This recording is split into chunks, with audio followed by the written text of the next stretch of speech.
Primero advertir que justamente en estas fiestas, en Navidad, el incremento de energía por el uso de luces navideñas, por el hecho de que las familias se reúnen, es cerca del 15%. Entonces, Ujú. 15% es algo inusual, es atemporal, pero sí existe una mayor probabilidad de riesgo eléctrico. En nuestro país, EPI Perú lidera una iniciativa que se llama el Observatorio de Productos Eléctricos Ilegales y Ujú. junto con Hábitat para la Construcción hemos podido determinar de que en nuestro país el 71% de la edificación urbana es autoconstruida, o sea que Ujú. está en proceso de construcción. Si a eso le sumamos la cifra que hemos identificado a través del Observatorio de Productos Eléctricos Ilegales, que el 70% de los productos eléctricos de alta rotación, de alto consumo, se ingresan a nuestro país y tienen mala calidad. Entonces nosotros mezclamos las cifras y lo que concluimos básicamente es que hoy la tercera parte de nuestro país, 12 millones de peruanos, están conviviendo en una situación crítica. Ujú. Los productos eléctricos que entran a nuestro país no necesariamente cumplen con lo que indica la normativa nacional y las regulaciones. Estos productos, adicionalmente de tener mala calidad, el 30% viola la propiedad intelectual. Eso quiere decir que se vuelven un producto falsificado. Y al Ujú. ser un producto falsificado engañan a la gente y adicionalmente ponen en riesgo la vida, la salud y bueno, la exposición al riesgo es alto. El Cuerpo General de Bomberos del Perú nos indica hoy que se producen cerca de 37 incendios al día y 7 de cada 10 incendios son a causa de una mala instalación eléctrica. Entonces, hoy necesitamos hacer algo. Del lado del usuario, a tener cuidado con lo que compramos y del lado de nuestras autoridades, ayudarnos a vigilar qué tipo de producto está ingresando al país y qué tipo de producto se comercializa. ¿Cuáles son las mayores malas prácticas que cometemos los peruanos, sobre todo en casa, con el armado o encendido de luces para nacimientos, árboles o decoraciones? El primero y el más crítico es el tema de la sobrecarga eléctrica. Eso quiere decir que nosotros de pronto en un ambiente tenemos un solo punto de conexión y Ujú. en ese punto de conexión colocamos una extensión y sobre esa extensión inclusive una mayor cantidad de aditamentos que nos va a permitir eh, conectar una mayor cantidad de artefactos. Eso lo apreciamos sobre todo con las lucecitas navideñas. Ujú. Afortunadamente, en los últimos tiempos hemos cambiado de tipo de productos. Antes teníamos las lucecitas navideñas de focos incandescentes, Ujú. de aquellos que calentaban cuando se Claro. encendían. Hoy las hemos cambiado por los LED y eso ha ayudado a disminuir un poco la exposición al riesgo. Pero sigue siendo crítico que nosotros sobre un mismo Enchufe. enchufe, sobre una misma extensión, coloquemos muchísimos aparatos eléctricos cuando nuestra instalación eléctrica no necesariamente está preparado para ello. Ahora, y los enchufes, por lo general, de estas luces, ahora LEDs, eh, tienen conexión inmediata, o sea, puedo superponer uno sobre otro. Sí, correcto, Ese es otro pero tipo también que genera problemas. Y hay LEDs y LEDs, porque hay unos LEDs que no los puede adquirir en tiendas y unos LEDs que los puede adquirir digamos, lamentablemente en la calle a precios bastante cómodos, que también producen cierto calentamiento, es decir, que no son unos LEDs que cumplen con los estándares. exactamente. Y adicionalmente a eso sumemos que hay LED para uso interior y para uso Ah, exterior. eso es importante, Y ¿ah? eso es importante porque hoy, como en todo diciembre, ya es de costumbre en los últimos años, pues llovizna. Y Ujú. cuando uno tiene agua con energía que se mezclan, Hay el chispas. riesgo Ujú. incrementa, ¿no? Ujú. Entonces, sí, efectivamente. ¿Cuál es la recomendación en este caso, por ejemplo? No, si tengo una extensión y tengo varios equipos conectados, pues yo no debería de utilizarlos más allá de 3 o 4 horas continuas. ¿Por qué? Porque como tú bien lo has explicado, Ricardo, Ujú. existe un recalentamiento y este recalentamiento influye en el plástico que cubre Ujú. al cable eléctrico. Este se termina degradando, se vuelve conductor también, se junta con el del costado y el riesgo de cortocircuito pues, es mayor. Ahora, la calidad de los productos. porque uno observa y la verdad que los enchufes son sumamente débiles, ¿no? Así Son es. unos plásticos que solamente con un poquito de apretando uno se hunden. Eh, ¿Cómo elegir bien también? Porque lamentablemente acá hay una mala percepción, ¿no? Siempre buscamos lo más barato. Ujú. Y en lo más barato es donde justamente existe el recalentamiento o la mala calidad de los conectores o los cables están soldados casi digamos, una soldadura muy mínima y Así es. tienden a desprenderse o a romperse.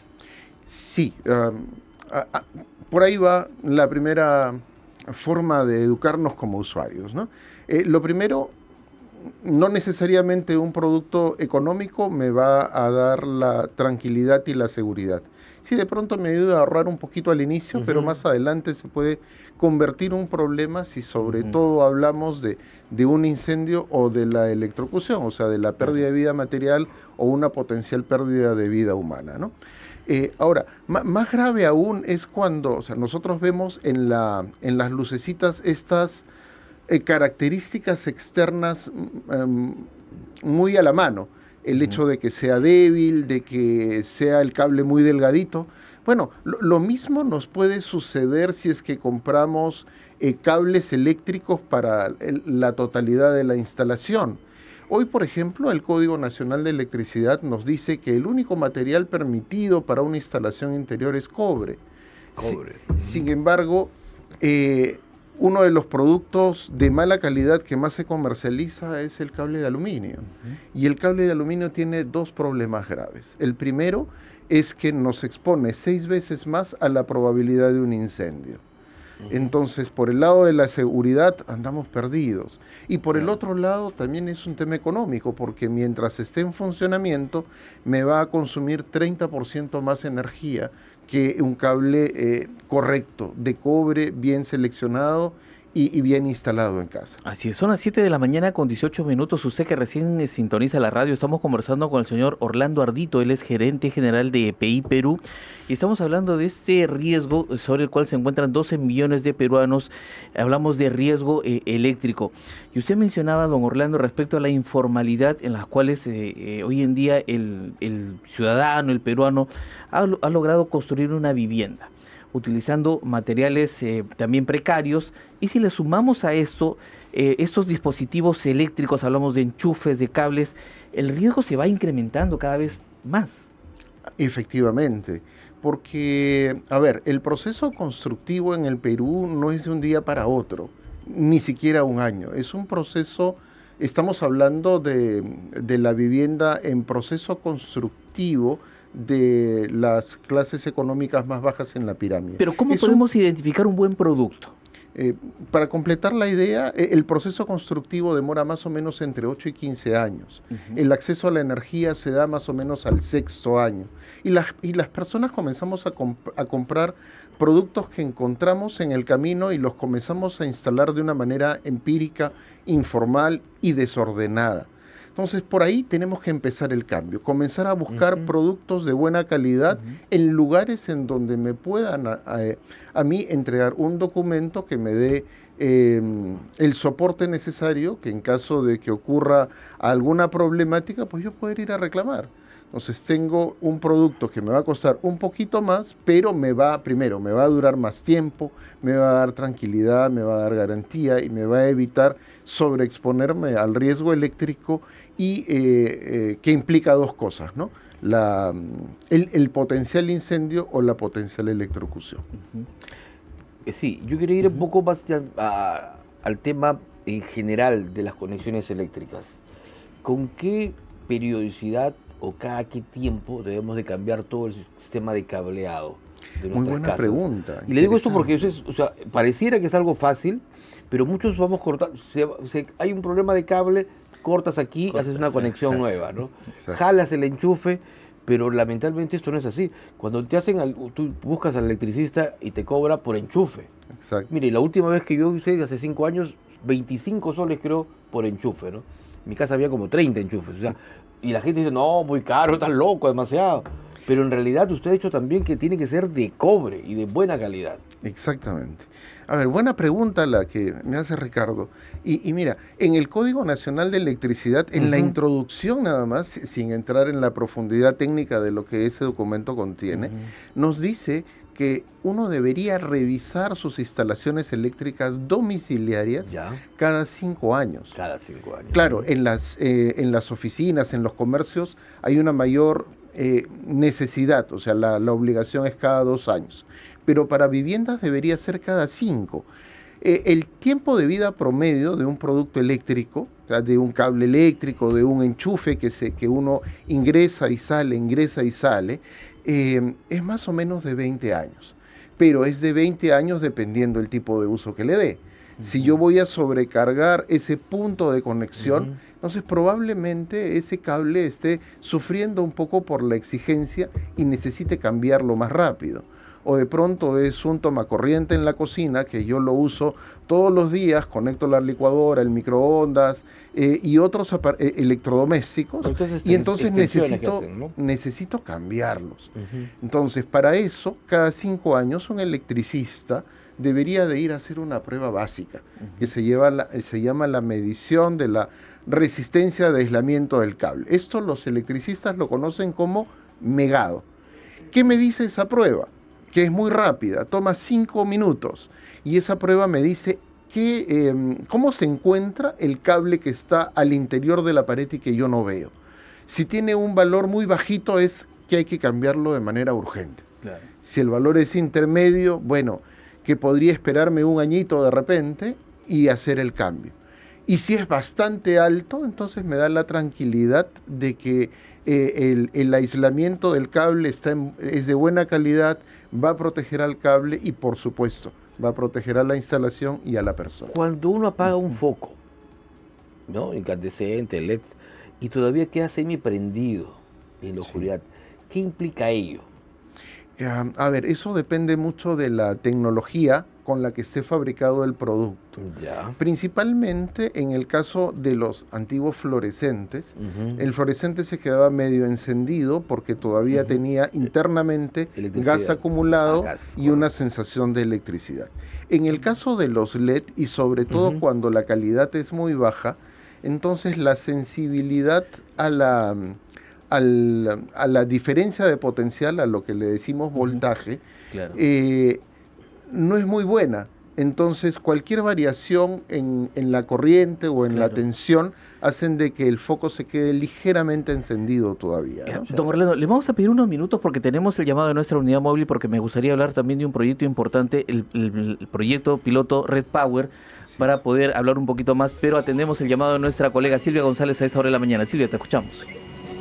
Gracias a Nacional. En la noticia, la Municipalidad Metropolitana de Lima ha iniciado ya las pruebas de material rodante del tren Lima-Chosica con un sistema de transporte especial que beneficiará a 12.500 pasajeros. Pero escuchemos justamente las declaraciones del alcalde Renzo Reyardo, quien acompaña justo esta ceremonia. El servicio comenzando con un recorrido directo Lima-Chosica, con paraderos en Monserrate, Parque de la Muralla y Chosica precisamente. Será una fase rápida, sin grandes obras, pero con mejoras necesarias en seguridad vial y señalización. Luego ampliaremos el recorrido hasta Huaycán para atender a muchas más familias del este. Y a futuro, esperemos no muy lejano, trabajaremos en un sistema más grande, con más paraderos y más vías, para que nuestro tren llegue cada vez a más lugares. Hoy empezamos un cambio. De esta manera, las pruebas se van a realizar con una locomotora y 5 coches que van a recorrer, como bien ha señalado el alcalde, desde Montserrat, sin pasajeros, y señaló que también será a bajo costo y menos tiempo. Silvia González, Radio Nacional. Gracias, Silvia, por esa información respecto al inicio de pruebas del tren a Lima-Chosica. Muy bien, son las 7 de la mañana con 25 minutos, 7:25. Y bueno, estamos conversando aquí en cabina con el señor Orlando Ardito, gerente general de EPI Perú. Y yo le preguntaba respecto a este proyecto, que me parece también interesante, el proyecto piloto Red Power. ¿En qué consiste? Red Power es una iniciativa de EPI Perú, el Observatorio de Productos Eléctricos Ilegales y el Centro de Innovación de Vivienda Terwilliger de Hábitat para la Construcción. ¿Qué es lo que hemos venido buscando? O sea, teníamos nosotros inicialmente la concepción de que las familias compraban barato y contrataban la mano de obra del medio, pensando en que efectivamente de esa manera podían ahorrar, pero sin embargo con el tiempo nos dábamos cuenta de la precariedad de la instalación eléctrica y de las grandes oportunidades que existe de mejora. Entonces decidimos acercar a un grupo de familias a modo de piloto la posibilidad de tener productos eléctricos de buena calidad con mano de obra de buenos profesionales y supervisados por este equipo de trabajo. La primera sorpresa, nos dimos cuenta que la mano de obra de calidad con el producto de calidad primero nos ahorra 10% en el costo de manera inmediata, y ese porcentaje se incrementa en razón de la necesidad de un menor mantenimiento, de una menor exposición al riesgo eléctrico y de muchos otros factores. Hoy en día, luego de 5 meses de haber ejecutado 4 primeros pilotos, hemos podido advertir 3 elementos importantes de parte de la familia. Primero, la familia nos dice, se ve más bonito. Claro, pasar de los cables expuestos a cables debidamente entubados y colocados, se ve definitivamente mejor. Segundo, me siento más tranquilo. Hoy día ya no tengo la necesidad de estar mirando qué están haciendo los niños, sino ya me puedo sentir un poco más tranquilo porque no solamente tengo cables, tengo dispositivos de protección y todos los productos de buena calidad. Y el tercer elemento, el más importante, las familias están ahorrando entre 30 y 40% de su recibo de energía. Claro, eso es importante. Ahora, don Orlando, finalmente le hacía esta pregunta de hoy en día, por ejemplo, Ricardo hablaba, por ejemplo, del cableado que debería sustituirse en los hogares. Y antes hemos visto, por ejemplo, que utilizaban un cable de número 14. Hoy en día se está recomendando un uso de un cable distinto con varios filamentos. ¿Cuál es la diferencia entre un cable u otro y qué recomendaciones le podríamos dar a los oyentes? Excelente pregunta. Primero, partamos por la nomenclatura. Nosotros en el Perú tenemos la tradición de utilizar el sistema americano y este número 14 se refiere al grosor del cable. De una manera, digamos, anecdótica, a menor valor del cable es menor el grosor. Entonces yo digo, 14 es de este grosor, 12 es más grande, 8 es más grande y si yo comienzo a subir a 16 o 18 se va achicando. Por ejemplo, un cable telefónico es calibre 22, un cable para conducción de energía es 14. Aclarado esto, el tema del calibre, hoy también podemos encontrar en el mercado un cable sólido, completo y un cable de varios filamentos. Antes se utilizaba el sólido, porque así se producía, pero con el desarrollo tecnológico hoy la tendencia es a utilizar cable de varios filamentos, porque esto le da a al instalador una mayor probabilidad de poder trabajar más rápidamente. O sea, se vuelve más flexible el cable con la misma cantidad y capacidad de conducción de corriente. Perfecto. Perfecto. Muchísimas gracias, don Orlando Ardito, gerente general de EPI Perú. Ha sido importante conversar con usted sobre todas las recomendaciones. Y no, muchísimas gracias por la invitación y yo quisiera aprovechar estos últimos minutos para hacerle un llamado a nuestras autoridades, porque teniendo un problema tan intenso como la tercera parte de nuestro país expuesto al riesgo inmediato de la ocurrencia de un accidente eléctrico, algo tenemos que hacer.